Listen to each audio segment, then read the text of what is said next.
If you want to take on Pep, you have to take on the modern game essentially, as Pep Guardiola is probably the man who has had the most influence on modern tactics worldwide in 2023, with his former disciples at the top of the Championship and La Liga, and his two closest challengers domestically also being former students. But it is a battle that managers have attempted and occasionally succeeded at ending Guardiola's dominance for a relatively short period of time, but during these phases it was also a period where there also happened to be a new wave of football tactics emerging, with Mourinho's counter-attacking football of 2011-2012 and Jurgen Klopp's gegenpressing from the mid-2010s to the early 2020s being the two main challengers to Guardiola's throne. After his success with Barcelona in 2009 and 2011, by 2012 Guardiola's Cruyffian style had wrestled back control of the football tactical sphere of influence, from the more defensive and pragmatic counter-attacking football of Mourinho, Ferguson and Benitez in the mid-2000s.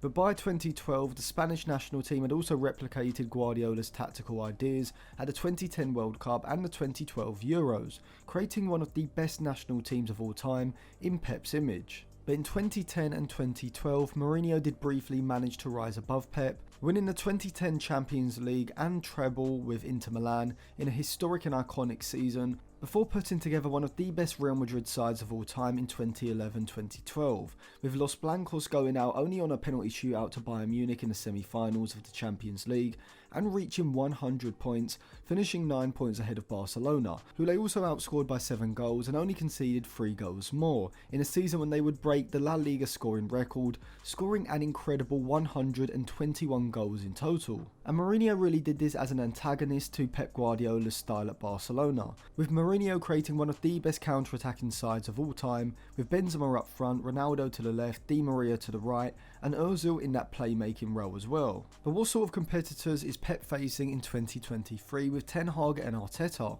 But when we compare all managers stylistically, I think Ten Hag right now would definitely be considered the more pragmatic and furthest away from the Cruyffian philosophy, whereas Arteta is now beginning to establish some more important principles into Arsenal's play that have been so successful for Pep at City, with the use of Zinchenko as an inverted fullback being the obvious one, but also the use of a natural athletic centre-back in Ben White at fullback, as Guardiola has been doing with Nathan Ake throughout this season. I also think the role of Odegaard in Arteta's team reminds me a lot of De Bruyne in those early Pep City teams of 2017 to 2019, where he is so obviously the side's main playmaker in the midfield, seemingly always being available for a pass, and then being so efficient yet effective in possession. Ten Hag also has this to a degree with Bruno Fernandes, but I feel like whilst Fernandes can certainly match Odegaard and De Bruyne for output, he's not as complete a midfielder as those two, and so maybe we'll have to hold more of an advanced position in the system, whereas Odegaard, like De Bruyne, is a player capable of operating anywhere on the pitch and having a massive influence, and so I think Odegaard and De Bruyne fall more into a roaming playmaker category than Bruno Fernandes does.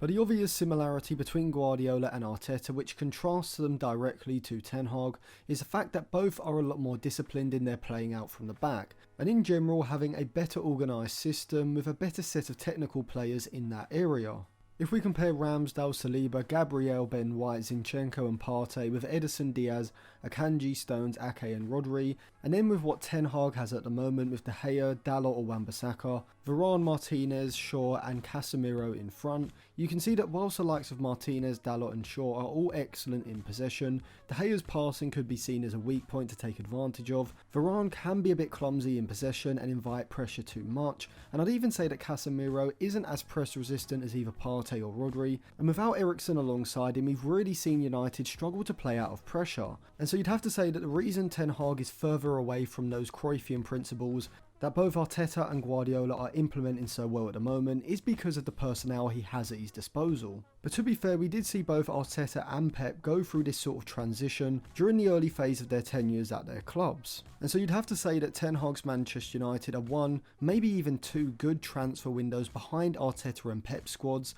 at this current point in time, which I think is the main factor why United aren't in a title race because of their complete lack of strength in depth and even the quality of the starting 11. Weghorst, McTominay and Maguire would never be anywhere near the starting 11 for City or Arsenal, and the likes of Antony, De Gea, Dalot and Shaw probably wouldn't even start either. Whilst I think City obviously have the best individual players of the three squads, Arsenal's starting 11 is also strong in pretty much every position, whereas the likes of Wan-Bissaka, De Gea, Antony or Sancho, whoever plays on the right side, the central midfield and the centre forward position have all been issues that need fixing. And so we can see how far Ten Hag's squad is even behind Mikel Arteta's Arsenal, with Arteta being at least 2 seasons ahead of Ten Hag in terms of building a quality squad to suit his style and philosophy. And so at the moment, I still think Pep is the best manager of the 3, but Ten Hag and Arteta are closing the gap. And this will become only more apparent as Arsenal, but in particular Manchester United, improve their squad over the coming transfer windows, creating a squad more in their manager's style and philosophical image. In terms of who's a better manager out of Ten Hag and Arteta,